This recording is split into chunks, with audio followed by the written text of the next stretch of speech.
Hello प्यारे विद्यार्थियों, मैं सूरज अमीर सेठ स्वागत करता हूं आपका गति। जी हाँ, अध्याय 9 मॉड्यूल 3 और अब हम बात करने वाले हैं पार्ट 4।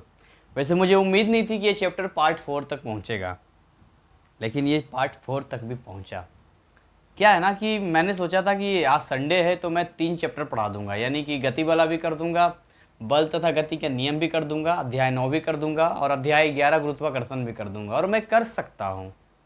1 घंटा मुझे एक टॉपिक को करने में लगेगा और मुझे बस थ्योरी समझाना, चीज़ें समझाना, निकल जाना है। लेकिन क्या है कि जब मैं पढ़ाने के लिए स्टार्ट करता हूँ तो मैं एक टॉपिक पे इतना टाइम देता हूँ, मुझे ऐसा लगता है, क्योंकि जब मैं 9th-10th में था तो मुझे भी चीज़ें समझ में नहीं आती थी, तो मुझे पता है कि क्या चीज़ें हैं जो मुझे समझ में नहीं आती थी, तो मैं आपको बता रहा हूँ, इसलिए टाइम लग जाता है। इसलिए उसका इशू नहीं है, कोई नहीं, हम मेहनत करने के लिए तैयार हैं। अगर मेरे मेहनत करने से लाखों विद्यार्थियों के जीवन में परिवर्तन आ सकता है, मेरे वीडियो को पढ़ने से, वीडियो को देखने से अगर आपके अच्छे मार्क्स आ सकते हैं, तो मैं रात को भी बनने के मतलब इस मेहनत को करने के लिए तैयार हूँ। क्योंकि अभी टाइम देखिए 12 बज रहा है, आंखों में हल्की सी नींद है, आंखों में पानी मार के आया हूँ ताकि नींद को भगा सकूँ। और आपके लिए आज ये संडे के दिन कम से कम एक चैप्टर तो पूरा कर ही दूँ। 3 पार्ट ऑलरेडी अपलोड हो चुका है जो मैंने आज ही बनाया है, और आज मैंने चौथा पार्ट भी कर दिया है। और जितने सारे वीडियोज़ हैं, अभी थोड़ा सा हम कैमरा पता कर रहे हैं, तो अभी हम मोबाइल के कैमरे से ही काम कर रहे हैं। तो 360 पे पुराने वीडियोज़ और कोई भी वीडियो आप देखें 360 पी पर देखें, ज़्यादा बेहतर आपके लिए रहेगा, क्वालिटी भी अच्छी रहेगी, समझ में भी आपको आएगा। तो आइए ज़्यादा समय ना गवाते हुए हम अपने आगे चलते हैं। मैंने सारी चीज़ें बता दी थी और इस पार्ट में मैं चाहता था ये पार्ट नहीं भी बनाता तो भी चलता, लेकिन ये पार्ट मैंने क्यों बनाया, क्योंकि 1-2 बजा है। पहला तो एक पार्ट छूट गया था, इसमें एक हिस्सा वृत्तीय गति छूट गया था जो मैं अभी पूरा करूँगा। और दूसरा ये कि ये चैप्टर तब तक अधूरा है जब तक कि मैं इस पर कोई सवाल ना करवाऊँ, क्योंकि अब तक मैंने सारी चीज़ों को एक थ्योरी की तरह पढ़ाया है। अब जब मैं सवाल करवाऊँगा तब बेहतर चीज़ें समझ में आएगी। तो हो सकता है ये 1 घंटे का भी हो जाए, मे भी नहीं भी हो सकता है, हो भी सकता है। तो तैयार रहिएगा, क्योंकि अगर हम मेहनत करके आपके लिए कर रहे हैं तो क्या आप अपने मोबाइल से मेहनत नहीं कर सकते क्या? मतलब उन चीज़ों को सीख नहीं सकते क्या? तो सीखते हैं ना। हाँ, ठीक है। सबसे पहले जानते हैं वृत्तीय गति के बारे में। वृत्तीय गति क्या होता है? कहता है जब कोई वस्तु एक वृत्तीय पथ पे गति करता है तो उसे, उसके गति को हम लोग वृत्तीय गति कहते हैं। वृत्तीय पथ कैसा होता है? देखिए, वृत्तीय पथ ऐसा होता है, ये आपका वृत्तीय पथ है। वृत्तीय पथ पे ये आपका सेंटर हो गया, यानी आपका केंद्र हो गया। ये क्या हो गया? केंद्र हो गया। आपने अक्सर देखा होगा, साइकिल चलाया होगा आपने या मूव किया होगा आपने, तो इसको बोलते हैं हम लोग वृत्तीय पथ बोलते हैं।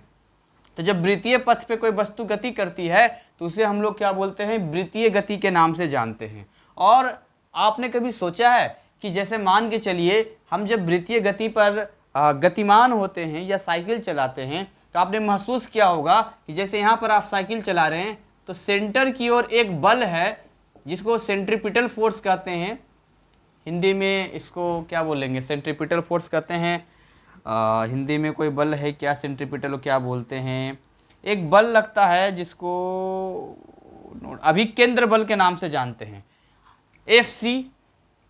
एक अभिकेंद्र बल होता है, FC अभिकेंद्र बल होता है। अच्छा, ये अभिकेंद्र बल क्या करता है मैं बताता हूँ। अभिकेंद्र बल क्या करता है? जब हम साइकिल या गाड़ी चला रहे होते हैं, जैसे यहाँ पर चला रहे होते हैं, तो ये यहाँ पर अगर मैं बात करूँ तो इसका दिशा V का इधर होता है, वेलोसिटी का डायरेक्शन एक्चुअली में ये होता है। तो अगर सेंट्रीपिटल फोर्स उसको नहीं खींचेगा तो सीधा आगे की ओर बढ़ जाएगा। तो यहाँ से इसको खींचता है, फिर अगले पॉइंट पे इसका डायरेक्शन बदल के ऐसा हो जाता है। तो अगर सेंट्रीपिटल फोर्स नहीं काम करेगा तो इसको क्या, वो उस पाथ पे चला जाएगा। इस वाली लाइन पे देखिए तो इधर की ओर इसका से वेलोसिटी इधर इस डायरेक्शन में होता है। तो अगर सेंट्रीपिटल फोर्स मतलब अगर बीच वाला नहीं खींचता रहेगा तो वो क्या होगा? वो राउंड घूम नहीं पाएगा, वो उस पर सर्किल कंप्लीट नहीं कर पाएगा। इसलिए सेंट्रीपिटल फोर्स होता है। इसको थोड़ा बारीकी से हम लोग समझते हैं। देखिए, यहाँ पर मैं आपको ये बताना चाहता हूँ कि यहाँ पर जितनी भी वेलोसिटी आप देख रहे हैं सब डिफरेंट है। क्यों डिफरेंट है? क्योंकि सबकी दिशाएं बदल रही है। तो जितना भी वेग होगा, आपसे पूछेगा कि जो वृत्तीय गति होता है, जिसको एक समान वृत्तीय गति कहते हैं, एक समान वृत्तीय गति का मतलब होता है कि जो आपका वेग है वो एक समान होता है। हाँ, दिशाएं बदलती है, चाल कहेंगे, चाल एक जैसा होता है, बाकी दिशाओं के बदलने से वेग में परिवर्तन हो जाता है, समझिएगा। क्योंकि यहाँ पर क्या है, बहुत सारे दिशाएं चेंज करती है, ये दिशाएं क्या हो रही है, दिशाएं परिवर्तित होती है। तो जैसे ही दिशाएं परिवर्तित होती है तो जो वेग है वो भी क्या हो जाता है, परिवर्तित हो जाता है, लेकिन चाल वही रहता है, चाल एक जैसा ही रहता है। क्यों? क्योंकि वैल्यू तो वही रहेगी, केवल दिशा बदल जाने से वेग में परिवर्तन आ जाता है। तो इस तरीके से ये हो गया। दूसरी बात, आपसे पूछा जाता है कि आप मुझे बताइए यहाँ पर जो त्वरण है उसकी वैल्यू क्या होगी, जीरो होगी, क्या होगी? क्योंकि हम बात कर रहे हैं एक समान वृत्तीय गति। क्योंकि अगर हम एक रेखा पे बात करते हैं, एक इस पे बात करते हैं, और यहाँ पर मान लो कोई सीधी रेखा पर ट्रेवल करता है, और जब यहाँ पर हम बोलते हैं कि वेलोसिटी यहाँ भी v है, यहाँ भी v है, यानी इसको अगर बोलते हैं एक समान क्या बोलेंगे, रैखिक गति, एक समान रैखिक गति। अगर यहाँ बोलते हैं एक समान रैखिक गति, तो ऐसे कंडीशन में a की वैल्यू क्या आ जाती है, v माइनस वी बाई कितना t, यानी जीरो आ जाता है। यानी यहाँ a कितना आ जाता है, जीरो आ जाता है। तो अगर a जीरो आ जाता है तो आपके मन में आ रहा होगा कि जब हम एक समान वृत्तीय गति की बात करेंगे, ये क्या हम बात कर रहे हैं, एक समान वृत्तीय गति, तो क्या एक समान वृत्तीय गति में भी त्वरण जीरो होगा या नहीं होगा? क्योंकि यहाँ तो त्वरण जीरो हो गया, यहाँ त्वरण जीरो हो गया ना भाई, तो क्या यहाँ भी त्वरण जीरो होगा? ये आपको समझना बहुत जरूरी है और अंडरस्टैंड भी करना पड़ेगा। आइए समझते हैं। देखिए, जैसा कि आप देख पा रहे हैं, अगर ये इस पाथ पे मूव करता है तो पाथ पे मूव करने का मतलब है कि v हर जगह सेम है। तो v हर जगह सेम है तो इसके पास दो त्वरण है, इसके पास दो तरह के त्वरण है। एक त्वरण तो है इस v की वजह से, मतलब जो आपका बोल सकते हैं स्पर्श कर रहा है, स्पर्श रेखा की तरह है। मैं ऐसे समझाने के लिए लिख रहा हूं, जो स्पर्श रेखा की ओर है, ठीक। और एक त्वरण है जो केंद्र की ओर है। आप कहेंगे सर केंद्र की ओर कैसे आ गया? तो मैं बताता हूं। देखिए, जो स्पर्श रेखा की ओर है वो जीरो है, जो स्पर्श रेखा की ओर है वो त्वरण जीरो है। क्यों जीरो है? क्योंकि यहां भी v, यहां भी v, यहां भी v हर जगह v, तो वो तो जीरो हो गया। लेकिन यहां पर एक एक्स्ट्रा त्वरण लग रहा है, वो लग रहा है केंद्र की ओर। क्यों भाई? तो न्यूटन का सेकंड लॉ भी पढ़ेंगे अगले चैप्टर में, F बराबर ma होता है। F बराबर क्या होता है? ma होता है। तो अगर Fc होगी तो सेंट्रीपिटल फोर्स, मास और सेंट्रीपिटल एक्सेलरेशन। तो यहां पर जो AC है वो जीरो नहीं होता है। मैं क्या कर रहा हूं, समझ में आ रहा है? जैसे यहां पर जीरो हुआ वेलोसिटी एक जैसा रहने की वजह से, वैसे यहां भी जीरो हो रहा है, इस बात में कोई संदेह नहीं है। लेकिन यहां पर क्या है, एक नया बल जो लग रहा है, जो बल वस्तु को मजबूर करता है उस पर घूमने के लिए। साइकिल चला रहे हैं, पी पी, भाई सर साइकिल में थोड़ी पी पी होता, गाड़ी में होता। अच्छा ठीक है भाई, आप बाइक चला लो, साइकिल चला लो, कुछ भी चला लो, ऐसे चला रहे हैं, घूम रहे हैं, अब पता चला घूमते घूमते उधर चले गए, तो उधर ना जाए आप, इसलिए वो खींचता है फोर्स आपको। फिर अगले पॉइंट पे गए, पता चला इधर चले गए, तो इधर ना जाए इसलिए वो बल खींचता है आपको। जहां बल आएगा वहां बिना त्वरण के बल उत्पन्न हो ही नहीं सकता। अगले चैप्टर में पढ़ेंगे, त्वरण की वजह से ही बल उत्पन्न होता है, सीधी सी बात है। अगर बल उत्पन्न हुआ तो त्वरण की वजह से ही हुआ है। तो यहां पर एक तो जीरो हो गया पर दूसरा जीरो नहीं हुआ, इसीलिए एक समान वृत्तीय गति में त्वरण जीरो नहीं होता है। समझ में आ गया? तो हम ओवरऑल क्या बोलेंगे, यहां का त्वरण जीरो नहीं होगा। जबकि एक समान रैखिक गति में त्वरण जीरो हो सकता है, लेकिन एक समान वृत्तीय गति में त्वरण कभी भी जीरो नहीं होगा। आइए कुछ और इसके ऊपर समझते हैं हम लोग। यहाँ पिक्चर थोड़ा सा बढ़िया कर देते हैं। ये देखिए, ये हमने इस तरह से गोल बनाया, कितना सुंदर लग रहा है ना, मस्त एकदम।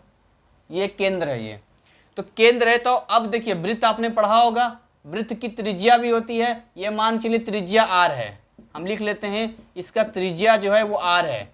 और इसके ऊपर आपको सवाल पूछे जाएंगे, ये आपको ध्यान देना है। इसकी त्रिज्या मान के चलिए r है। अब आपसे मान के चलिए इस v की वैल्यू पूछ रहा है, बाहर वाले v की वैल्यू पूछ रहा है। v, इसकी वैल्यू क्या होगी, इसकी चाल बताइए, आप चाल बताइए। क्योंकि अगर आप वेग बोलेंगे तो दिशा तो बदलते रहता है, तो चाल ही बता दीजिए, v बता दीजिए। तो चाल क्या कहता है, v कैसे निकलेगा, क्या कहता है, टोटल दूरी भाई टोटल जितनी दूरी चला है और टोटल समय, तो मान के चलिए कि पूरा एक राउंड कंप्लीट करने में t समय लगता है। एक चक्कर पूर्ण करने का जो समय है वो मान के चलिए t है, स्मॉल t है। एक चक्कर पूरा करने में स्मॉल t लगता है। तो जब v निकालेंगे तो कैसे निकालेंगे, परिधि, भाई परिधि पूरा घूमेगा तो एक परिधि और नीचे समय। तो परिधि कैसे निकालते हैं, पहले वो निकाल लेते हैं। तो परिधि का क्या फॉर्मूला होता है, वृत्त की परिधि क्या होती है, वृत्त की परिधि का क्या फॉर्मूला होता है, 2πr। वेरी गुड, 2πr इसका फॉर्मूला होता है। तो यहां पर जब चाल निकालेंगे तो क्या निकल जाएगा, v इक्वल टू 2πr/t। और यहां से आपके ऊपर जो सवाल आपके पास पूछा जाएगा तो आप यहां सोल्व कर सकते हैं। पाई की वैल्यू दिया रहेगा, अदरवाइज 22/7 होता है, 22/7 होता है। मैथ में बेहतर आप जानते हैं 3.14 भी होता है। तो v हो गया चाल, r हो गया आपका वृत्तीय पथ की त्रिज्या। r क्या है, वृत्तीय पथ की त्रिज्या है, ये वृत्तीय पथ की त्रिज्या है यार आपका। और t क्या है, एक चक्कर को पूर्ण करने में लगा हुआ समय है आपका t। तो इस तरीके से ये जो हिस्सा था ये मैंने पूरा कर दिया। अब आइए आपको मैं थोड़ा सा ग्राफ की ओर वापस लेके चलूं और कुछ सवालों को करते हैं। गति के समीकरण को भी जो मैंने बताया उस पर सवाल करते हैं, बेहतरीन सवाल करेंगे। और वो सवाल मैं आपके बुक से ही उठाऊंगा, अलग से कहीं नहीं उठाऊंगा, सो डोंट वरी। इसको मैं मिटा देता हूँ क्योंकि मुझे ऐसा लगा कि अगर सवाल नहीं किए जाएंगे तो फिर क्या होगा, हम अच्छे तरीके से समझ नहीं पाएंगे चैप्टर को। तो इसीलिए लगा सवाल करना जरूरी है, तो हम जरूर सवाल करेंगे और आपके बुक से ही सवाल करेंगे, ग्राफ वगैरह करेंगे। देखिए जो मैं आपको बताता हूं, पहले शॉर्ट में कुछ चीजें जानकारी ले लेते हैं हम लोग। हमने क्या क्या पढ़ा, गति के 3 समीकरण पढ़ा। गति के हमने समीकरण को स्टडी किया। तो गति के कितने समीकरण, 3 समीकरण। कौन कौन, पहला v equal to U plus A T, दूसरा s is equal to U T plus half A T square, और तीसरा v square is equal to U square plus 2as, जहाँ पर v आपका क्या है, अंतिम वेग है। मैं लिख देता हूँ, v अंतिम वेग है, u प्रारंभिक वेग है, a त्वरण है, एस दूरी है, और आपको टी तो पता ही समय होता है। तो इस तरीके से गति के 3 समीकरण पढ़ा। ग्राफ में हमने क्या पढ़ा, ग्राफ में हमने पढ़ा कि ग्राफ में 2 चीजें आपको ध्यान देना है। क्या ध्यान देना है, यदि डिवीजन होगा, यानी आपको लगेगा जिस फॉर्मूले में भाग हो रहा है और एक जिस फॉर्मूले में गुना हो रहा है, तो जिस फॉर्मूले में भाग होगा उसमें हम बोलेंगे ग्राफ का ढाल, ग्राफ की ढाल, ग्राफ का ढाल बोलेंगे। और जिसमें गुना होगा उसको बोलेंगे ग्राफ का क्षेत्रफल। ठीक, तो ये 2 ट्रिक मैंने बताया। अगर ग्राफ का ढाल की बात करूं मैं, तो ग्राफ की ढाल कहाँ निकल सकता है, नंबर 1। कैसा ग्राफ का ढाल निकलता है, चाल बराबर दूरी बटे समय होता है। तो क्या लिखेंगे, देखिए मैं लिख देता हूं, चाल बराबर दूरी बटे समय। तो इसको मैं क्या लिख सकता हूं, इसको बोलेंगे दूरी समय ग्राफ का ढाल क्या कहलाता है, चाल कहलाता है। तो ये चीजें हमने देखी। दूसरा, अगर सेकंड में बात करूं तो उस तरह से क्या बोल सकते हैं, विस्थापन समय ग्राफ का ढाल क्या कहलाता है, वेग कहलाता है। और तीसरा अगर बात करूं, वेग समय ग्राफ का ढाल क्या कहलाता है, त्वरण कहलाता है। उसी तरीके से अगर हम क्षेत्रफल की बात करें तो क्षेत्रफल में नंबर 1 आप देखेंगे, मैं रेड पेन से लिख देता हूं आपको समझने के लिए। नंबर 1 आप देखिए, ग्राफ के क्षेत्रफल में क्या देखेंगे, उल्टा अगर समय से मल्टीप्लाई हो जाए तो क्या बोलेंगे, चाल समय ग्राफ का क्षेत्रफल क्या कहलाता है, दूरी। सेकंड आप देखेंगे यहाँ पे, अगर वेग समय होगा वेग समय ग्राफ का क्षेत्रफल क्या कहलाता है? विस्थापन। और तीसरा अगर यहाँ पर आप देखेंगे तो त्वरण समय ग्राफ का क्षेत्रफल क्या कहलाता है? वेग। तो इस तरीके से जो है हमने इन चीज़ों को देखा, क्योंकि फार्मूला भी वही आपका निकल के आएगा। आप चाहें तो फार्मूला सेट करके देख लीजिए। फार्मूला आप निकालेंगे, चाल बराबर दूरी बटे समय, तो दूरी बराबर क्या हो जाएगा? चाल गुना समय। तो जो गुना वाला हिस्सा था क्षेत्रफल में आ गया, जो भाग वाला हिस्सा था वो ढाल में आ गया। वेग बराबर विस्थापन बटे समय, बटा मतलब भाग हो रहा है, तो हमने इसको ग्राफ के ढाल में डाल दिया। और वही अगर वेग गुना समय करेंगे तो विस्थापन बताएगा। ठीक उसी तरीके से वेग समय ग्राफ का ढाल त्वरण हो गया, तो यहाँ पर क्या हो जाएगा? त्वरण समय ग्राफ का ढाल क्षेत्रफल, क्षेत्रफल जो है वो वेग हो जाएगा। तो ये चीज़ें पूरा क्लियर हो गया, सारी चीज़ें मुझे लगता है क्लियर है। तो इस लाइन को मैं यहाँ पर खींच देता हूँ, ये एक हमारी बॉर्डर लाइन होगी, और यहाँ से जो है हम आगे अपना सवालों को सॉल्व करेंगे और बनाएंगे। तो आइए सवाल स्टार्ट करते हैं। उससे पहले कुछ ग्राफ मैं आपसे पूछना चाहता हूँ। मैं कुछ आपसे ग्राफ बना रहा हूँ आपके सामने। सबसे पहला ग्राफ मैं आपको सामने बना के दिखा रहा हूँ, वो इस तरह का दिखा रहा हूँ, देखिए, और आप बताइएगा मुझे। ये मैंने ग्राफ बनाया, ये ग्राफ है स्थिति का। देखिए, जब स्थिति बोलेगा जिसको मीटर में मापते हैं, और ये समय हमेशा नीचे होता है, ये समय सेकंड में। ठीक, दूसरा बना रहा हूं मैं आपके सामने, दूसरा कुछ इस तरीके से, ये भी स्थिति है मीटर में, और ये समय है सेकंड में। तीसरा बना रहा हूं आपके सामने,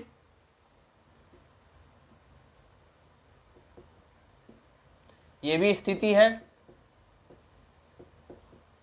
मीटर में, और ये समय है सेकंड में। और चौथा बना रहा हूं, आपको ग्राफ देखना आना चाहिए। स्थिति हो गया मीटर में, समय हो गया सेकंड में। तो देखिए यहां पर अगर हम इस तरह ग्राफ बनाते हैं, और मैं इसको बना दूं आपको, स्थिति और समय का ग्राफ ले रहे हैं। स्थिति मतलब वही विस्थापन कहिए या दूरी कहिए, वही कहिए, वही वाली बात आती है, क्योंकि मीटर मतलब दूरी होता है, तो दूरी की ही बात होगी। तो हमको पता है कि जब हम दूरी समय ग्राफ लेते हैं तो चाल बताता है, चाल बताता है ना, चाल ही तो बताता है। तो यहाँ पर आप समझिए, या विस्थापन समय ग्राफ लेते हैं तो वेग बताता है। अगर ग्राफ ऐसा हो, यहाँ से ये रेड इस तरह से जा रहा हो, तो ऐसा ग्राफ क्या बताता है? ऐसा ग्राफ बताता है एक समान गति। एक समान गति क्यों बताता है? क्योंकि आप ध्यान से देखिए, अगर 1 मिनट में ये यहाँ पर है, तो यहाँ पर आप देखिएगा 1 मिनट में 1 मीटर चला, या 1 सेकंड में 1 मीटर चला, 1 पर 1। आप दूसरा देखिएगा, अगले 2 सेकंड जब हुआ तो 2 मीटर चल चुका था। फिर देखिएगा जब ये 3 सेकंड हुआ तो 3 मीटर चल चुका था। इसको बोलते हैं समान समय अंतराल में समान दूरी तय कर रहा है। इसीलिए इस तरह के ग्राफ को हम लोग एक समान गति बोलेंगे, कि इसमें क्या हो रहा है? एक समान गति हो रहा है, ये एक समान गति हो रहा है। जबकि अगर मैं दूसरा ग्राफ बनाऊं, उस ग्राफ में देखिए ऐसा लाइन होगा, इस तरह का लाइन होगा। ये लाइन पता क्या बताता है? ये लाइन आपको बताता है कि देखिए यहां पर ये जो स्थिति है, ये वाला स्थिति है, ये बिल्कुल फिक्स हो गया है। अब आप समय कितना भी बढ़ाते जाओ, इस टाइम पर भी यही वाला मिलेगा, इस टाइम पे भी यही वाला मिलेगा, इस टाइम पर भी यही मिलेगा, इस टाइम पर भी यही मिलेगा। यानी समय तो बढ़ रहा है, समय तो कभी रुकता नहीं है, समय तो बढ़ता ही जाता है, लेकिन वो वस्तु जरूर रुका हुआ, क्योंकि इसकी स्थिति में कोई बदलाव नहीं आ रहा है। देखिए इसकी स्थिति में बदलाव आ रहा था, इस लाइन पे आ रहा था ना बदलाव, 1 फिर 2 फिर 3, लेकिन इस लाइन पे तो कोई बदलाव नहीं आ रहा, पर नीचे वाले लाइन पे बदलाव आ रहा है। ये बताता है कि वस्तु विरामावस्था में, यानी वस्तु रुका हुआ है। तो यहां पर मैं लिख देता हूं, वस्तु जो है विरामावस्था में है।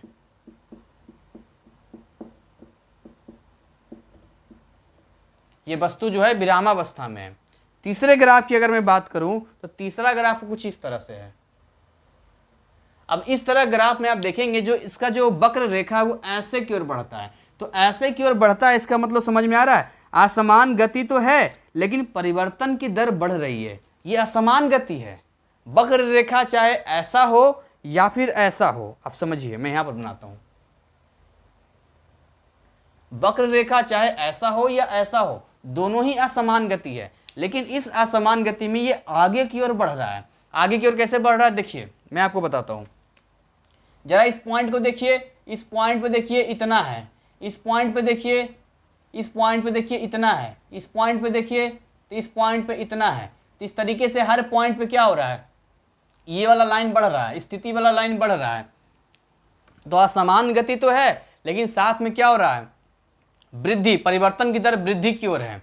और इस वाले को देखिए, इस वाले को देखिए, इस लाइन पे जो है यहां पर था, यहां पर था, यहां से स्टार्ट ही हुआ है, अगले सेकंड में क्या हुआ और नीचे हो गया, देख रहे हैं, अब यहां पर हो गया, अगले सेकंड में फिर यहां पर हो गया। यानी आप देख रहे हैं ऊपर से नीचे की ओर आ रहा है, यानी घटता हुआ आ रहा है। तो दोनों ही असमान गति है, लेकिन एक में जो वृद्धि की दर है वो बढ़ रही है और दूसरे में दर घट रही है, परिवर्तन की दर घट रही है। तो मैं लिख देता हूं, ये भी असमान गति है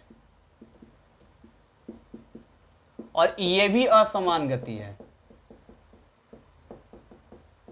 लेकिन क्या है, यहां जो वृद्धि हो रही है और यहां घट रही है, यहां वृद्धि है वहां घट रहा है, घट रहा है यहां पर, बस यही थोड़ा सा फर्क है। तो ये ग्राफ आपको समझ में आ गया होगा। आइए इस ग्राफ के अकॉर्डिंग कुछ सवाल करते हैं, क्योंकि ग्राफिकल सवाल जब तक नहीं करेंगे तब तक चीज़ें समझ में नहीं आएगी। सबसे पहला सवाल हम आपको देते हैं। सबसे पहला सवाल ये कहता है, एक वेग समय ग्राफ दिया गया है और इसके आधार पर हमें दूरी और विस्थापन ज्ञात करना है।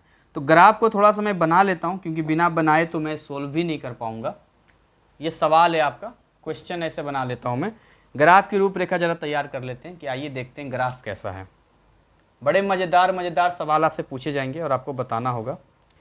तो ऐसे समझिए कि ये वाला लाइन जो है यहाँ तक बढ़ा,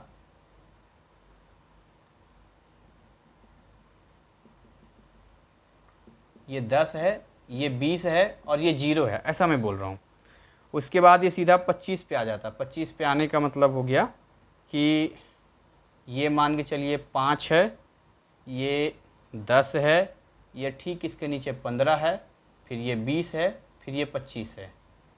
यहाँ पे इस तरह से 5, 10, 15, 20, 25, फिर यहाँ से 20 पे चला जाता है। ये 20 पे जाने का मतलब है कि ये अगर 10 ले ले, ये 20 ले ले, इस तरह से, तो यहाँ पर ये सीधे 20 पे आता है। और उसके बाद फिर ये 30 और ये 35, ऐसे, ये 30 और ये 35, और ये समय है, सेकंड में समय दे रखा है आपका। ये वेग दे रखा है मीटर पर सेकंड में, ये इन्वर्स करके भी देते हैं, मैंने बताया था आपको। अब इसमें ग्राफ का ऐसे ये दे रखा है कि इन्होंने कुछ ऐसा दिया कि इस लाइन को थोड़ा सा आप आगे बढ़ा लेंगे तो आपको समझ में आ जाएगा। चलिए इसको मैं ऐसे ही कर देता हूँ, मैं चलिए इसको ऐसा ही रखता हूँ। ये वाला यहाँ तक ये 20 है और ये बीच में 10 है। चलिए, तो ये जो आपको दिया है, ये पॉइंट ए है, ये बी है और ये सी है और ये डी है। सवाल आपसे कहता है कि ग्राफ को ध्यान से देखिए, ये एक वेग समय ग्राफ है। कैसा ग्राफ है? वेग समय ग्राफ है। और आपको इसमें दे रहा है दूरी बताना है और क्या बताना है? विस्थापन बताना है। तो देखिए मैंने आपको क्या बताया था कि अगर आपको कोई त्रिभुज बनता हुआ दिखाई दे, अगर आपको कोई आयत बनता हुआ दिखाई दे, तो उसका आप क्षेत्रफल निकालेंगे। ढाल यहाँ निकालने वाली बात नहीं आएगी, ढाल कहेगा तब निकालेंगे। तो वेग समय ग्राफ है, तो वेग समय ग्राफ में क्या निकालना है? आप मेरी बात समझिए, वेग समय ग्राफ में क्या निकालना है आपको? वेग समय ग्राफ में दूरी बताना या विस्थापन बताना है। तो हम जानते हैं फॉर्मूला क्या होता है, चाल बराबर दूरी बटे समय होता है और वेग बराबर विस्थापन बटे समय होता है। अगर मैं यहाँ पर लिखूं, यहाँ पर लिख देता हूं मैं, वेग बराबर जो है विस्थापन बटे समय होता है, ठीक है। तो विस्थापन बराबर क्या हो जाएगा? विस्थापन बराबर हो जाएगा वेग इंटू समय। और मैंने क्या बताया, जहां पर गुणा होगा, जहां पर गुणा होगा वहां ग्राफ का क्षेत्रफल होगा। तो गुणा हो रहा है ना, विस्थापन चाहिए और गुणा हो रहा है तो ग्राफ का क्षेत्रफल होगा। तो ग्राफ के क्षेत्रफल में हम अब निकालते हैं। देखिए अगर दूरी निकालने की बात आएगी तो दूरी जो है कभी भी नेगेटिव नहीं होता है, दूरी कभी जीरो नहीं होता है। यानी समझिएगा ध्यान से थोड़ा सा, इस ग्राफ में आपको इस त्रिभुज का क्षेत्रफल निकालना होगा, इस त्रिभुज का क्षेत्रफल निकालना होगा, दोनों को आपको ऐड कर देना होगा, तो आपका जो एरिया आएगा वो दूरी बता देगा। तो यहां हम लिखेंगे तय की गई दूरी, तय की गई दूरी आपको निकालना है। तो जब आप तय की गई दूरी निकालेंगे यहां पर तो कैसा हो जाएगा, ये निकल जाएगा त्रिभुज AOB का क्षेत्रफल प्लस त्रिभुज CBD का क्षेत्रफल, CBD या BCD बोल सकते हैं, BCD का क्षेत्रफल, जैसे भी आप बोल लीजिए। तो यहां पर आप ध्यान से देखिए, अगर AOB का क्षेत्रफल निकालना है तो हम जानते हैं किसी भी त्रिभुज का क्षेत्रफल कैसे निकलता है, 1/2 गुना आधार गुना ऊंचाई। तो यहां पर जो आधार है वो OB है, ठीक, और इसकी जो ऊंचाई की अगर मैं बात करूं तो आप चाहे तो यहाँ कुछ नाम दे सकते हैं, आप ये नाम हो जाएगा। तो OB AB हटा दीजिए, हाफ इंटू कितना हो जाएगा, OB की कितना है 25, 25 किस चीज में है, सेकंड में है, 25 सेकंड मल्टीप्लाई 25 सेकंड हो गया, मल्टीप्लाई और क्या हाइट, तो हाइट की बात करें तो हाइट तो यही आएगा, कितना हाइट आ जाएगा, देखिए 20, इधर से मापेंगे तो 20 क्या मीटर पर सेकंड, मीटर पर सेकंड।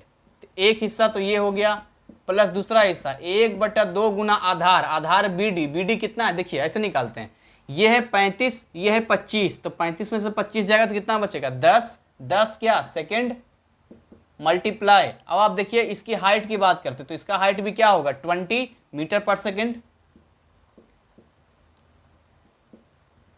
सेकंड से सेकंड यहां कट गया, यहां से सेकंड, यहां से सेकंड कट गया, फिर कैसे कट करेगा, 2 ने 20 को काट दिया 10 टाइम और इस 2 ने 20 को काट दिया 10 टाइम। चलिए यहां पर हो गया, तो इसका रिजल्ट कैसा आएगा, 25 गुना 10 250 मीटर प्लस 10 गुना 10 100 मीटर, तो कितना आ गया 350 मीटर आ गया। ये आंसर हो गया क्योंकि आपसे दूरी पूछा था।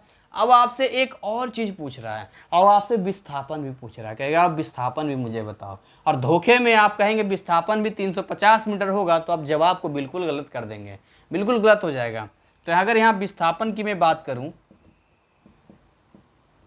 कि भाई विस्थापन क्या होगा, कैसे निकलेगा, तो विस्थापन के लिए आपको क्या करना पड़ेगा, देखिए ये जो त्रिभुज AOB का क्षेत्रफल है ये तो प्लस में रहेगा, लेकिन ये जो त्रिभुज है वो नीचे की ओर है, यानी जिस हिस्से में आता है वो माइनस की ओर होता है, इसलिए प्लस तो करेंगे लेकिन ये माइनस में जाएगा।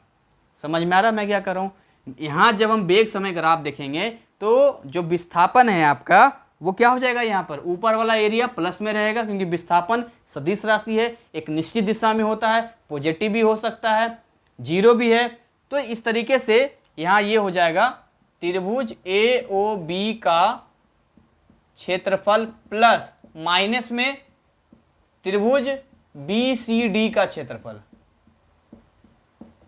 समझ में आ गया क्या फर्क था दोनों में, क्योंकि ये इस लाइन के ऊपर है और इस लाइन के नीचे है। ये प्लस और माइनस का लफड़ा कहाँ होगा, केवल विस्थापन के केस में करना होगा, क्योंकि देखिए ये -20 होगा, ये है -10 और ये है -20, तो विस्थापन माइनस प्लस दोनों को लेकर चलेगा। और भौतिकी में ये माइनस प्लस दिशा बता रहा है, ये माइनस प्लस ये नहीं कि लड्डू खिला रहा है, ये माइनस प्लस ये नहीं है कि कुछ भी दे दिया अपने मन से, नहीं, माइनस बता रहा है कि अगर हम ऊपर, अभी आप पढ़ेंगे सवाल ऐसा कि अगर ऊपर की दिशा को पॉजिटिव मानेंगे तो ऑब्वियसली नीचे वाला डायरेक्शन क्या हो जाएगा, निगेटिव हो जाएगा। अगर आप इस दिशा को पॉजिटिव मानते हैं तो उसके उल्टा वाला दिशा निगेटिव हो जाएगा।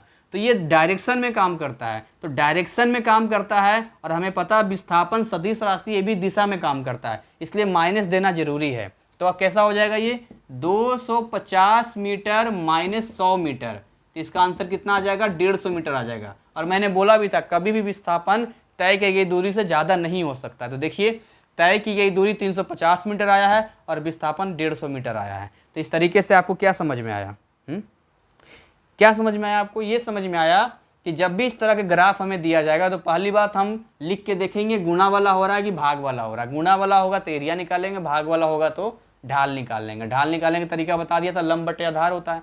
और एरिया तो देखिए डिपेंड करता है, अगर यहाँ आयत बनता तो आयत का क्षेत्रफल निकालते, अगर यहाँ कुछ और बनता तो कुछ और का क्षेत्रफल निकालते, लेकिन जो बना वो बना।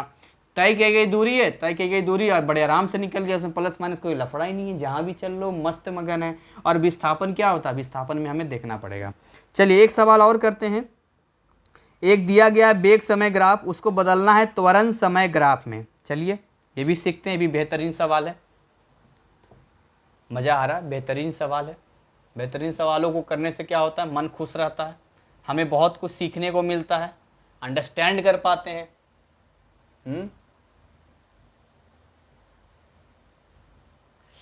तो इस सवाल को जरा ध्यान से देखते हैं, खुद से भी सॉल्व करना है सवाल आपको, मैं ग्राफ बना देता हूं आपको।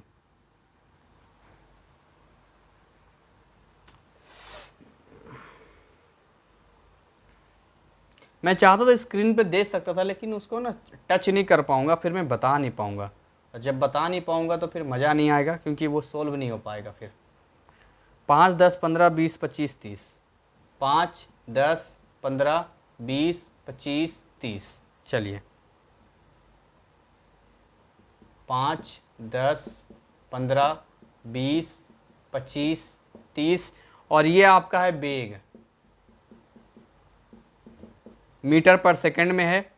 नीचे अगर हम बात करें तो ये है 0, 10, 20, 30, 40, 50, और ये 60, 10, 20, 30, 40, 50, और ये 60। ये है समय, समय है सेकंड में, यहाँ पर समय सेकंड में है, और ये दे दिया। अब ग्राफ कैसा बनेगा, वेग समय ग्राफ है ये, मैं रेड पेन से क्वेश्चन लिख देता हूँ, ये क्यू मतलब क्वेश्चन, ठीक है। इसको ऐसे कर देते हैं भाई, कोई दिक्कत ना, ये 30 खुश हो जाए, बुरा लग गया ना, मिट गया ये बेचारा।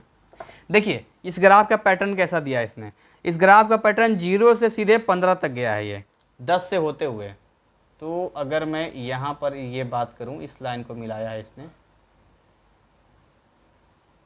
पहले तो ये लाइन मिलाया, फिर एक पॉइंट इसका जाता है सीधा 30 और 20 के बीच में जाता है। ओके 30 और 20 के बीच में,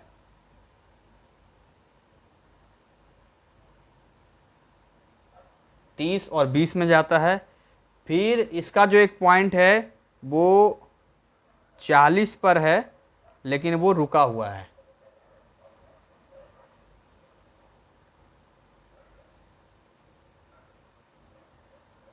पर है लेकिन वो रुका हुआ है। फिर उसके बाद जो है वो सीधा एक 50 पे मिलता है, 25 को मिलाते हुए।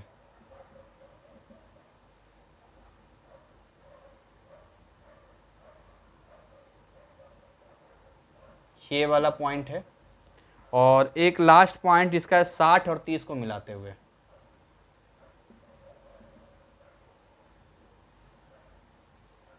यानी ये वाला पॉइंट है, इसको जब बनाएंगे तो ऐसा दिखेगा ये। देखिए मैं मिला के दिखाता हूँ आपको, इसको मिला दिया, इसको मिला दिया, ये वाला ऐसे है, ये वाला ऐसे है, और फिर ये वाला ऐसे है, ठीक है। तो इस तरह का ये दिया है आपको, और इन पॉइंट का नाम वाम तो नहीं दिया, बस इस तरह का दिया है।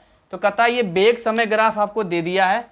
वेग समय ग्राफ में देखिए एक पॉइंट है जो 10 और 15, यानी जब 10 सेकेंड था ये, तब इसका वेग 15 मीटर पर सेकेंड था। जब 20 में नहीं 30 जब हुआ, 30 सेकेंड हुआ, तब इसका वेग कितना था, 20 और 30, 10 से लेकर 30 के बीच में 20 मीटर पर सेकेंड ही रहा। ऐसे ग्राफ देखते हैं। फिर ये वाला लाइन याद कीजिए, ये लाइन बिल्कुल ऐसा है, बिल्कुल इसके तरह है। इसका मतलब यहाँ पर क्या है, यहाँ पर 30 और 40 के बीच में आप देखेंगे वेग 20 मीटर पर सेकेंड ही रहा, मतलब वेग में कोई परिवर्तन नहीं हुआ, वही वेग रहा। अब जब हम 40 से 50 के बीच में बात करते हैं, तो 40 से 50 के बीच में इसका कितना बढ़ा, तो ये देख रहे हैं 20 से 25 तक बढ़ा। जब 50 से 60 की बात करते हैं तो आप देख रहे हैं 25 से 30 बढ़ा। तो इसको बदलना है त्वरण समय ग्राफ में। इसमें बदलना है, त्वरण समय ग्राफ में बदलना है, लेकिन स्टेप बाय स्टेप काम करना पड़ेगा, हमें थोड़ा सा अंडरस्टैंड करना पड़ेगा। तो आइए अलग अलग टाइम इंटरवल का एक बार निकाल लेते हैं। देखिए अगर अलग अलग पहले 0 से 10 सेकंड के लिए लेते हैं समय अंतराल, समय अंतराल 0 से 10 सेकंड के लिए लेते हैं। तो 0 से 10 सेकंड में आप देखेंगे यहां पर जो त्वरण होगा कितना हो जाएगा। देखिए एक ऐसे कितना निकलेगा, देखिए शुरुआती जो है वो 0 है, v minus you by T होता है, तो इसके लिए u 0 हो गया और v 15 हो गया, तो 15 माइनस 0 और नीचे समय 10 सेकंड लगा, यानी 15/10 यानी 1.5 मीटर पर सेकंड स्क्वायर। ठीक है, ये हो गया 0 से 10 सेकंड के बीच में। आप ऐसी करके निकाल लीजिए 10 से 20 सेकंड में। देखिए 10 से 20 सेकंड में निकाल के देखिए, एक एक पार्टिकुलर लाइन के बीच में निकाल के देखिए। तो अगर आप समय अंतराल 10 से 20 सेकंड का देखेंगे तो 10 से 20 सेकंड में आप देखेंगे ए की वैल्यू कितनी हो जाएगी। देखिए 10 पर कितना था 15 और 30 पे, सॉरी 10 से 30 के बीच में, 10 से 30 के बीच में निकालेंगे, क्योंकि जो 10 से 20 के बीच में है और 20 से 30 के बीच में सेम है, तो हम 10 से 20 और 10 से 20 से 30 एक ही है दोनों। ठीक है, तो यहाँ पर क्या हो जाएगा, देखिए 15 से सीधा 20 हो रहा है, यानी 20 माइनस 15 डिवाइड बाई कितना टाइम लग रहा है यहाँ पर 20 सेकेंड। तो कितना हो गया ये आप देख लीजिए, 20 में से कितना चला गया 15 चला गया, तो बच गया 5 और नीचे बच गया 20। तो ये आपका लगभग आप डिवाइड करेंगे तो ये आएगा 0.25 मीटर पर सेकेंड स्क्वायर। ये कितना आ गया 0. अगला बात करते, देखिए 30 से 40 के बीच में तो ऐसे ही दिख रहा है 0 है, 30 से 40 के बीच में, 30 से 40 सेकंड की बात करते हैं तो ए क्या है 0 है। क्यों ए 0 है, क्योंकि v तो बदल नहीं रहा है, स्थिति v माइनस v 0 हो जाएगा। अच्छा, जब हम बात करते हैं आप आगे निकाल लीजिए, या तो आप नेक्स्ट बात कर लीजिए 40 से 50 कहाँ गया, 40 से 50 या 50 से 60 एक ही लाइन है, दोनों की एक ही वैल्यू आएगी। तो यदि 40 से 50 बात कीजिए या 50 से 60 सेकंड की बात कीजिए, यहाँ पर ए कितना निकलेगा, तो यहाँ पर ए निकल जाएगा आपका, देखिए ये है 20 से सीधा 30 हुआ है, तो 20 से 30 हुआ है और 20 सेकंड लगा है, तो आप लिख दीजिए 30 माइनस 20 और नीचे समय कितना लगा है 20, तो ये आ गया 10/20 यानी 0.5 मीटर पर सेकंड स्क्वायर। ये आ गया आपका 0.5 मीटर पर सेकंड स्क्वायर। तो हमने अलग अलग हिस्सों के लिए अलग अलग निकाल लिया है। अब आइए जरा हम बनाते हैं, क्या बनाते हैं, बना लेते हैं भाई, इसी टाइम इंटरवल तो यही रहेगा, टाइम इंटरवल के साथ में थोड़ा सा ग्राफ बना लेते हैं, प्रैक्टिस हो जाएगी हमारी। तो ये ग्राफ हम बनाते हैं, मजा आएगा ग्राफ बनाने में, बने रहिए। देखिए ये त्वरण है और ये समय है सेकंड में। तो हमें क्या बोला था, इस ग्राफ को आप वेग समय ग्राफ को बदलो त्वरण समय ग्राफ में। तो हमने क्या देखा, 0 से 10 सेकंड के बीच में ए कितना है 0 से, यहां बना लेते हैं पहले, देखिए बना लेते हैं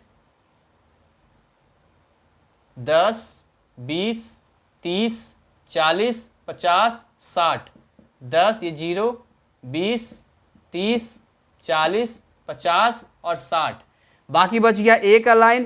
तो ए का लाइन बहुत ही स्लो बढ़ेगा, ए के लाइन में कितना हो जाएगा 0.25, देखिए 0.25, अगला हो जाएगा उसका दुगना 0.5, फिर अगला उसका कितना हो जाएगा, थोड़ा सा 2 पॉइंट और बढ़ेगा 0.75, तो 0.25 0.5 0.75, फिर अगला कितना हो जाएगा 1, फिर अगला क्या हो जाएगा 1.25, ये कुछ इतना जाएगा, फिर उसके अगला क्या चला जाएगा 1.5 चला जाएगा। तो थोड़ा थोड़ा इंटरवल लेते हैं, क्योंकि थोड़ा थोड़ा इंटरवल यहाँ बढ़ रहा था। सबसे मिनिमम था 0 पॉइंट, देख रहे हैं यहाँ पर 0.25 सबसे कम था, फिर उसके बाद 0.5 हुआ। अब मिला लेते हैं जरा, देखिए क्या है 0 से 10 सेकंड के बीच में 1.5 मीटर पर सेकंड स्क्वायर है, क्योंकि त्वरण हम ले रहे हैं मीटर पर सेकंड स्क्वायर में। तो ये लेते हैं 0 से 10 के बीच में 1.5, कहाँ है 1.5, ये सीधा ये है 1.5, तो ये 1.5 है, इसका मतलब है इस पॉइंट को जरा मिलाइए, यहाँ से इस पॉइंट को जरा मिलाइए। इसका मतलब है कि 0 से 10 के बीच में चाहे 1 सेकंड हो, 2 सेकंड हो, 3 सेकंड हो, 6 सेकंड हो, 7 सेकंड हो, 8 सेकंड हो, 9 सेकंड हो, 10 सेकंड तक जो है वो कितना रहा, इतना ही रहा, इसलिए ये ऐसा लाइन बना देंगे। ये देखिए, ये मैंने ब्लू लाइन बना दिया क्योंकि हर सेकंड पे वही रह रहा है। फिर देखिएगा 10 से 30 के बीच में, तो 10 का 20 कहिए या 20 से 30 कहिए, ये आपकी इच्छा है। ये कितना है, ये गया है 0.25, यानी सीधा यहाँ पर क्या हो गया है, ये देखिए 10 से 20, 10 से 30, ये वाला लाइन है यहाँ पर मैच कर रहा है। ये वाला लाइन यहाँ से कहाँ जा रहा है, 30 तक, 30 मतलब यहाँ तक, आगे तक बढ़िए थोड़ा सा, और ये बढ़िए यहाँ तक। तो ये क्या बता रहा है कि 10 से 30 के बीच में जो है ये ऐसा बनेगा। ये क्या बता रहा है, देखिए 10 से 30 के बीच में 0.25 ही रहेगा, चाहे वो 11 सेकंड हो, 12 हो, 25 हो, 21 हो, 29 हो, 28 हो, इसलिए लाइन हमने ऐसा दे दिया। उसके बाद आगे चला गया, 30 से 40 के बीच में 0 है, तो 30 से 40 के बीच में 0 का मतलब समझते हैं, 0 कहाँ पर आएगा, 0 का केवल एक ही स्थिति बनता है कि जब वो यहाँ पर आएगा। 30 से 40 के बीच में 0 है ये, यानी कि यहाँ पर मैच कर रहा है ये, 30 से 40 के बीच में 0 हो गया। फिर अगला क्या कह रहा है, ये 40 से 50 कहिए या 50 से 60 कहिए, ए है 0.5, यानी 40 से अगर आप देखेंगे तो ये 0.5 वाला कहाँ तक,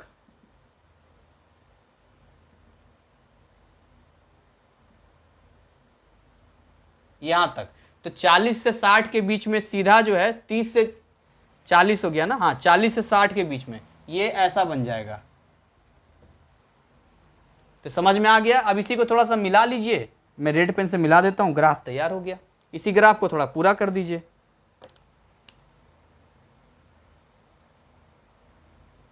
ऐसा ऐसा ऐसा ऐसा, सॉरी ये वाला इधर नहीं मिलेगा, ये यहीं तक रहेगा। तो इस तरीके से ये ग्राफ हमारा क्या हो गया, कंप्लीट हो गया। तो ये सवाल भी हमने कर लिया। आइए अगले सवाल की बात करते हैं। एक अगला सवाल आपके सामने दिया गया है और कहता है कि स्थिति समय ग्राफ द्वारा वस्तु की गति का वर्णन कीजिए। तो आइए वर्णन कर लेते हैं, वर्णन नहीं करना है तो वर्णन कर लेते हैं। तो इसको मैं मिटाऊं कि नहीं मिटाऊं, मिटा देता हूं मैं। बोर तो नहीं हो रहे आप लोग? अरे सर मज़ा आ रहा है लेकिन कुछ कॉमेडी कीजिए ना। देखो ये सवाल जवाब है और सवाल जवाब में कॉमेडी करें क्या? सवाल जवाब में क्या करें, सवाल जवाब में तो आपको खुद अंडरस्टैंड करना है, समझना है। तो खट्टा मीठा ज़िंदगी है, कभी दुख है तो कभी दर्द है, कहीं धूप है तो कहीं छाया है, भगवान की यही माया है, हैं? भगवान की यही माया है। तो सवालों में भी कुछ ऐसा होता है, कई बार लगता है कि क्या हो रहा है। देखिए ये भी सवाल करते हैं थोड़ा सा हम। आजा भाई, हमारे बच्चों को थोड़ा मन लगवा दो। तैयार हो गया, आ रहा है, थोड़ा इंतज़ार कीजिए, चाय पानी बना के रखिए। ये स्थिति हो गया मीटर में और ये समय हो गया सेकंड में। ये ग्राफ ऐसा दे रहा है, पहले ऐसा गया, फिर ऐसा गया और फिर ये ऐसा बढ़ गया, ठीक है। तो ये ए है, ये बी है, ये सी है और ये यहाँ दे रहा है 10, फिर आगे है 20, फिर आगे है 30 और फिर आगे है 40, नीचे में ये है 5, 10, 15 और ये 20। तो कह रहा है इसके बारे में थोड़ा सा बताइए। ग्राफ वस्तु द्वारा गति का वर्णन कीजिए। तो कैसे गति का वर्णन करेंगे, आप बेहतर तरीके से जानते हैं। गति का वर्णन करने का मतलब है कि स्थिति समय ग्राफ में हमें चाल पता करना है और चाल बराबर क्या होता है, चाल बराबर होता है दूरी बटे समय।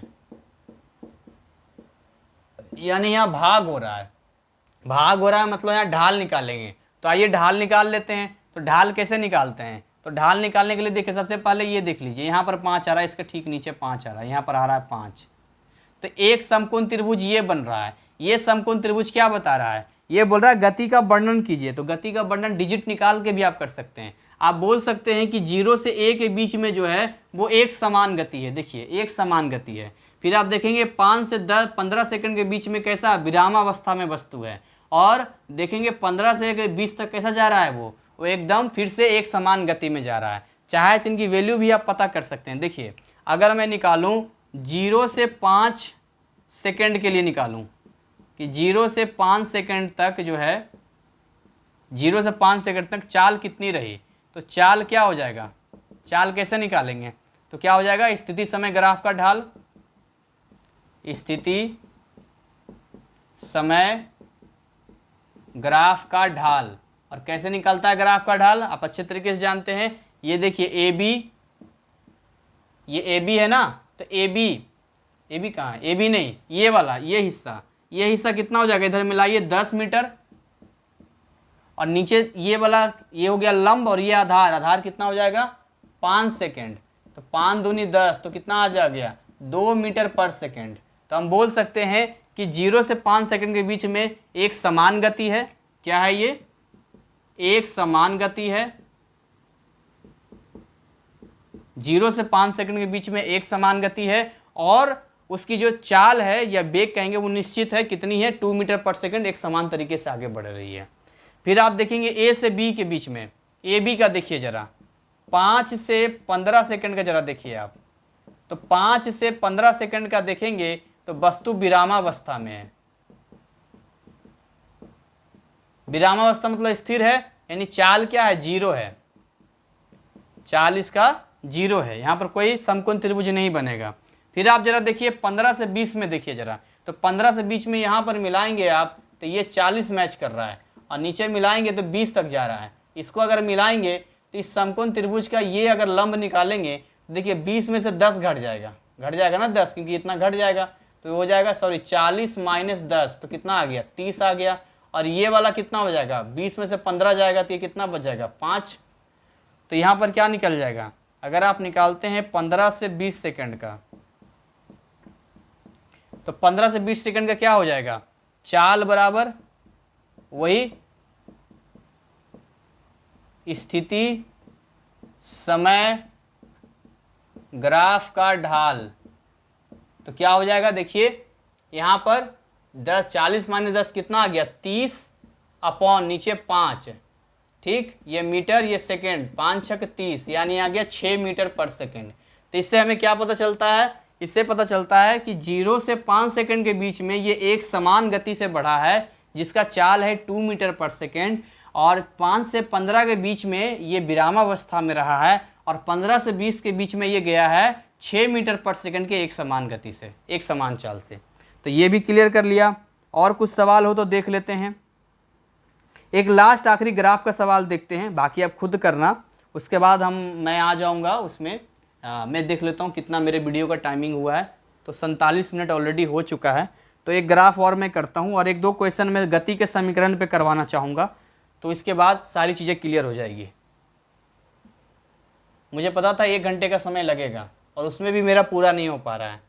चलो कोई बात नहीं, कभी स्पेशल न्यूमेरिकल क्लास लूँगा, क्योंकि देखो मैंने जो नोट्स बनाया है ना, इस नोट्स में मैंने स्पेशल इतने कितने क्वेश्चंस दिए हैं, देखो टोटल 40 क्वेश्चंस दिया मैंने इस चैप्टर का, 40 क्वेश्चंस है। देखो अभी सारे क्वेश्चंस को अगर मैं, सारे इंपॉर्टेंट अच्छे क्वेश्चंस हैं, इनको अगर करवाऊँगा तो मुझे ऑलरेडी मुझे लगता है 1.5-2 घंटा तो इसी में लग जाएगा, अगर अच्छे से समझा करूँगा तो खैर कुछ आपका भी फर्ज बनता है, आप भी घर पे जो है इसको सोल्व कीजिए, आप भी इसको बनाइए। एक ग्राफ और सवाल देख लेते हैं ग्राफ का। हो ग्राफ ऐसा दे रखा है, समझिएगा ग्राफ को, और कहता दोनों की तुलना करके बताना है। बड़ा मज़ेदार सवाल है ये, मज़ा आ जाएगा इसमें, दिमाग की बत्ती हिल जाएगी। वैसे दिमाग की बत्ती जलती है ना, हिलती थोड़ी है। अरे हाँ भाई मिस्टेक हो गया, दिमाग की बत्ती जल जाएगी। और ये समय देख लो, समय की बात है। कभी बचपन में कितना टेंशन फ्री हुआ करते थे ना, कोई टेंशन नहीं, मस्त एकदम लाइफ। अब लगता क्या है एकदम ये, तो 2-3 महीने तो पढ़ाई करना ढंग से कर लो ना भाई, समझ लो, फिर तो लाइफ में क्या करोगे। अगर मतलब बच्चों को ये लगता है ना कि अगर वो पढ़ाई नहीं करेंगे ना तो कितना मस्त रहेंगे, पढ़ाई नहीं करेंगे, झिंगा लाला हु झिंगा लाला हु, मस्त एकदम लाइफ रहेगा, पढ़ना नहीं पड़ेगा। फिर क्या करोगे बाद में, अगर किसी चीज़ के लायक नहीं बनोगे, पढ़ाई नहीं करोगे, तो बाद में करोगे क्या। तो इसको थोड़ा सा अच्छे से समझो। देखो मैं ग्राफ बनाता हूँ, ग्राफ में क्या है, इन्होंने ये वाला एक ऐसा कर दिया। अब दो लाइनें खींच दी इन्होंने, एक लाइन ऐसा खींचा और एक लाइन ऐसा खींचा। देखो दो लाइनें खींचा इन्होंने, एक है ए और एक है बी। अब आपसे ये 0 है और बी के ऐसे दे रखा है, मान चलो 5, ये दे रखा है 10, ये दे रखा है ग्राफ के ठीक नीचे, ए के नीचे 15 है। ऐसे थोड़ा सा मिला देते हैं ना, ज़्यादा अच्छा रहेगा। ए के नीचे यहाँ 15 है तो ऑब्वियसली बीच में 10 होगा, और बी के नीचे यहाँ पर 5 है, ऑब्वियसली यहाँ पर 5 है, यहाँ पर 5 है, 5 और बीच में और कर देते हैं ये 10, 5 10 15 ऐसा दे रखा है। अच्छा आप मुझे बताइए, ये दो लाइनें जो आपको दिख रहा है ए और बी दिख रहा है ना, एक स्थिति समय ग्राफ है, तो आप मुझे फटाफट बताइए कि इन दोनों में क्या फ़र्क दिख रहा है आपको। अरे फ़र्क क्या देखना है सर, एक लाइन थोड़ा नीचे झुका हुआ है, एक लाइन थोड़ा आगे है, तो ये तो मुझे भी दिख रहा है। अरे मैं आपसे पूछ रहा हूँ कि आपने जो पढ़ाई किया इसमें क्या फ़र्क आपको दिख रहा है। फ़र्क दिखने का मतलब है चाल बताइए, क्योंकि स्थिति समय ग्राफ है, और स्थिति समय ग्राफ जब भी स्थिति आएगा नहीं, दूरी हो गया, वो विस्थापन हो गया, तो जरा चाल बताइए। आप बताइए ए का चाल ज़्यादा होगा या बी का चाल ज़्यादा होगा, उसी से पता चलेगा। तो देखिए अगर हम चाल की बात करें तो देखिए आप एक चीज़ ध्यान दीजिएगा कि दोनों का जो है यहाँ पे दोनों का स्थिति एक है, यानी दूरी दोनों का सेम कर रखा है इन्होंने। यानी कि ए के लिए जितनी दूरी लिया है हमने, दूरी कहिए या स्थिति कहिए, ठीक, और जो बी के लिए हमने दूरी या स्थिति लिया, दोनों ही सेम है। मानते ये x है, मुझे तो पता नहीं, मान चलिए x है, तो इसका भी x है और इसका भी x है, दोनों का एक जैसा है, लेकिन टाइम में फ़र्क है। क्या टाइम में फ़र्क है? आप देखिए b के लिए जो टाइमिंग दिया है वो है 5 सेकंड का, और a के लिए जो टाइमिंग दिया है वो दिया है 15 सेकंड का। इसका मतलब है कि अगर मैं चाल निकालूंगा a का, देखिए अगर मैं चाल निकालूंगा a के लिए तो क्या निकल जाएगा, दूरी यानी स्थिति बटे समय, तो क्या हो जाएगा x/15 मीटर पर सेकेंड। और अगर मैं चाल निकालूंगा b का तो क्या हो जाएगा, दूरी अपॉन समय होता है x/5 मीटर पर सेकेंड। अब आप मुझे बताइए कौन ज़्यादा है कौन कम है। हालांकि एग्जैक्ट वैल्यू हमें नहीं मिल पाएगा, लेकिन देखिए दोनों का अंश एक जैसा है, ये भी x ये भी x, लेकिन अगर हर ज़्यादा होगा तो भाग देने पर कम डिजिट आएगा। जैसे 15 से भाग देंगे, 15 बड़ा है 5 छोटा है, तो यहाँ से भाग देने पर इसका जो अंक आएगा वो कम आएगा, और 5 चूंकि कम है यहाँ से भाग देने पे ज़्यादा आएगा। तो इसीलिए हम क्या कह सकते हैं, उसका जो हर है वो ज़्यादा है, इसका हर कम है। जिसका हर कम आता है भाग देने पर उसकी वैल्यू ज़्यादा आती है। तो हम क्या बोल सकते हैं, हम बोल सकते हैं कि जो चाल B का है वो क्या है, बड़ा है किससे, चाल A से। यानी ज़्यादा स्पीड में कौन है, B ज़्यादा स्पीड में है, कम समय में इतना दूरी पूरा किया, और ये 15 सेकंड ले रहा है। ये आलसी व्यक्ति जो है, मतलब 15 सेकंड ले रहा है यहाँ तक पहुँचने में।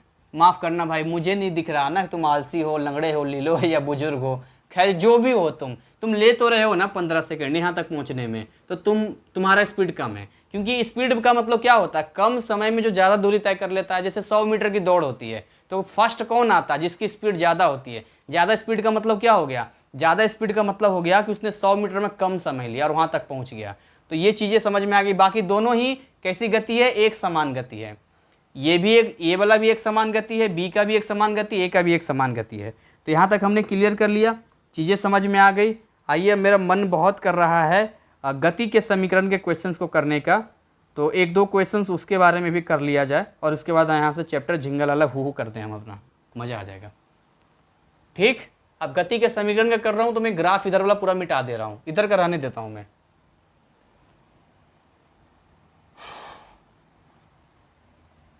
एक डायलॉग था मांझी द माउंटेन मैन में, उसमें था जब तक तोड़ेंगे नहीं तब तक छोड़ेंगे नहीं। अब मूवी देखना, मांझी द माउंटेन मैन, काफ़ी इंस्पिरेशनल मूवी है। 23 साल लगा, वो हमारा जहाँ घर है बिहार में, उन्हीं के थोड़े से बगल में एक पहाड़ था। तो अपने बीवी की उनकी डेथ हो जाती है, बहुत प्यार करते हैं उनसे, पहाड़ पे गिरने की वजह से। चूँकि गाँव को घूम कर जाना पड़ता था, तो पहाड़ शॉर्टकट था, तो वो खाना लेकर जाती थी दूसरे गाँव में। तो गिरने से मौत हो गई, प्रेग्नेंट थी वो, बच्चा तो बच गया, बीवी मर गई। तो उन्होंने हथौड़ा छेनी उठाया और उसी हथौड़े छेनी से 23 साल लगा और पहाड़ को काट कर रास्ता बना दिया। तो आज भी उसको मांझी पाथ के नाम से जानते हैं और पर्यटक लोग जाते हैं। अब काफ़ी उस पर मूवी बना दिया नवाजुद्दीन सिद्दीकी ने, तो काफ़ी फेमस हो गया है। तो वैसे ही पढ़ाई में आप करना है, जब तक तोड़ेंगे नहीं तब तक छोड़ेंगे नहीं। तो मतलब पूरे तरीके से जो है आपको डट कर पढ़ना है। जब मैं डट कर इतना वीडियो बना सकता हूँ, आपके लिए कर सकता हूँ, तो आपको भी डट कर काम करना है। तो एक सवाल बहुत बेहतरीन है, सवाल मैं लिख देता हूँ, ठीक है। चलिए, सवाल जो है आपके स्क्रीन पे आ जाएगा और सवाल ये है, एक गेंद को 19.6 मीटर पर सेकंड के वेग से ऊपर की ओर सीधे फेंका जाता है। इसे धरती के ऊपर उसी दूरी पर पकड़ लिया जाए जहां से इसे फेंका गया है। मैं फिर से बोल रहा हूं, एक गेंद को 19.6 मीटर पर सेकंड के वेग से ऊपर की ओर ऐसे फेंका जाता है। कोई गेंद है तो ऐसे करके फेंक रहे हैं, कितना फेंक रहे हैं, 19.6 मीटर पर सेकंड के ऊपर की ओर फेंक रहे हैं। इसे धरती के ऊपर उसी दूरी पर पकड़ लिया जाए जहां से इसे फेंका गया है। अब ये क्या कर रहा है, इसे धरती के ऊपर उसी दूरी पर पकड़ लिया जाए जहां से इसको फेंका गया पकड़ लिया। तो गेंद कितनी ऊंचाई पर पहुंची अगर पकड़ लिया तो, और गेंद कितने समय तक हवा में रही, और जी का वैल्यू दे रहा है 9.8 मीटर पर सेकंड स्क्वायर। ये तो गलत है। गलत इसलिए है क्योंकि अभी इसमें गुरुत्वाकर्षण हमने पढ़ा नहीं है। गुरुत्वाकर्षण के बारे में इसने बोलना शुरू कर दिया, बताना शुरू कर दिया। चलिए, इस सवाल को मैं गुरुत्वाकर्षण में करवाऊंगा, ठीक है। सिलेबस आपको पूरा ही करवाना है, तो इस सवाल को मैं गुरुत्वाकर्षण में करवाऊंगा। हालांकि मैं यहाँ भी करवा सकता हूँ, लेकिन स्मॉल जी आ रहा है और स्मॉल जी आने की वजह से फिर आपको चीज़ें समझ में नहीं आएगी। मैं कोई सीधा सवाल और दूसरा करवाता हूँ। मैं फिर से ये दे रहा है, फेंका जा रहा है, ये किया जा रहा है, वो किया जा रहा है। देखो, फेंकने फाकने वाला सवाल जो है मैं करवाऊंगा गुरुत्वाकर्षण में। ये दोनों सवाल, एक वस्तु 10 मीटर पर सेकंड की चाल से गति करती है और इसका त्वरण 10 सेकंड में 10 मीटर पर सेकंड स्क्वायर है। तो 10 सेकंड में वस्तु द्वारा तय की गई दूरी क्या होगा। तो कोई भी सवाल जब आपके सामने आता है तो उस सवाल को आपको थोड़ा समझना है, और गति के 3 समीकरण इन्हीं का उपयोग होगा। या तो v = u + at होगा, ac = ut + half at square होगा, या v² = e² + 2as होगा। तो इसमें आपको क्या करना है, लिखा है एक वस्तु को 10 मीटर पर सेकंड की चाल से गति करती है। तो जब 10 मीटर पर सेकंड, स्क्रीन पे आपको इसका सवाल दिख रहा होगा कि 10 मीटर पर सेकंड की चाल से गति कर रही है और इसका त्वरण 10 सेकंड में कितना हो जाता है, 10 मीटर पर सेकंड स्क्वायर हो जाता है। तो 10 सेकंड में वस्तु कितना चलेगा। तो अगर मैं इसको सोल्व करूँ तो देखिए, ऑलरेडी जो दिया है पहले लिख लीजिए। लिया है कि अगर वस्तु मान के चलिए, यहाँ पर मैं बना लेता हूँ, यहाँ से कोई वस्तु है, यहाँ से स्टार्ट किया, u = 10 मीटर पर सेकेंड, और इसको यहाँ तक पहुँचने में जो है, समझिएगा, यहाँ तक पहुँचने में इसका जो एक्सेलरेशन दे रहा है वो दे रहा है 10 मीटर पर सेकेंड स्क्वायर, और 10 मीटर पर सेकेंड स्क्वायर पहुँचने का जो टाइमिंग दे रहा है वो 10 सेकेंड दे रहा है। तो आपसे पूछ क्या रहा है कि वस्तु द्वारा तय की गई दूरी आप बताइए, यानी आपसे एस पूछ रहा है ये। तो आपको क्या दे रहा है, u दे रहा है, a दे रहा है, t पूछ रहा है। तो आइए मैच करते हैं। हमें s पूछ रहा है, तो s तो केवल दूसरे वाले में आता है, हालांकि तीसरे वाले में भी आता है, लेकिन टाइम नहीं है तीसरे वाले में। तो सिंपली लगा देंगे हम ac = ut + half at square लगा देंगे। जब यहाँ लगा देंगे ac = ut + half at square, तो कैसा बन जाएगा ये, u की वैल्यू कितनी है, 10 मीटर पर सेकेंड, और मल्टीप्लाई t कितना है, 10 सेकेंड है, प्लस 1/2, a कितना है, 10 मीटर पर सेकंड स्क्वायर है, मल्टीप्लाई t है 10 सेकंड। तो मतलब हो गया 10 सेकंड मल्टीप्लाई 10 सेकंड, 2 बार आ गया। तो देखो, यहाँ से इस सेकंड से ये सेकंड कट गया, ये सेकंड स्क्वायर से ये दोनों सेकंड कट गया, बाकी इस 2 से देखो, 2 से ये 5 टाइम में कट गया। तो कितना आ जाएगा, 10 × 10 100 मीटर, प्लस यहाँ देखो ध्यान से तुम, ये 10 और ये 10 कितना हो गया, 100 मीटर। तो कितना आ गया, 200 मीटर इसका आंसर आ गया। यानी तय की दूरी कितना हो जाएगा, 200 मीटर हो जाएगा। अच्छा, यहाँ 5 छूट गया, सॉरी 5 छूट जाएगा, तो 5 से मल्टीप्लाई करेंगे तो 500 हो जाएगा, 500 और ये 600 आ गया, यानी 600 मीटर इसका आंसर आ गया। तो एक सवाल तो ये हमने कर लिया। चलो एक अगला सवाल और करते हैं। अगला सवाल कहता है, एक कार विरामावस्था से चलना शुरू करती है। जब भी आपसे बोले कोई भी चीज़ विरामावस्था से शुरू कर रही है तो ऑटोमेटिक उसका प्रारंभिक चाल या वेग जो भी कहिए वो जीरो हो जाता है, शून्य हो जाता है वो, चूंकि विरामावस्था मतलब रुका हुआ है। तो एक कार विरामावस्था से चलना शुरू करती है और उसको जो है 10 सेकंड में 50 मीटर और अगले 10 सेकंड में 100 मीटर की दूरी तय करती है। तो कार की औसत चाल बताइए। और औसत चाल का फॉर्मूला मैंने क्या बताया था? औसत चाल का फॉर्मूला मैंने बताया था, औसत चाल का फॉर्मूला मैंने क्या बताया था? औसत चाल का फॉर्मूला हमने बताया था आपको, चली गई कुल दूरी, चली गई कुल दूरी और लिया गया कुल समय।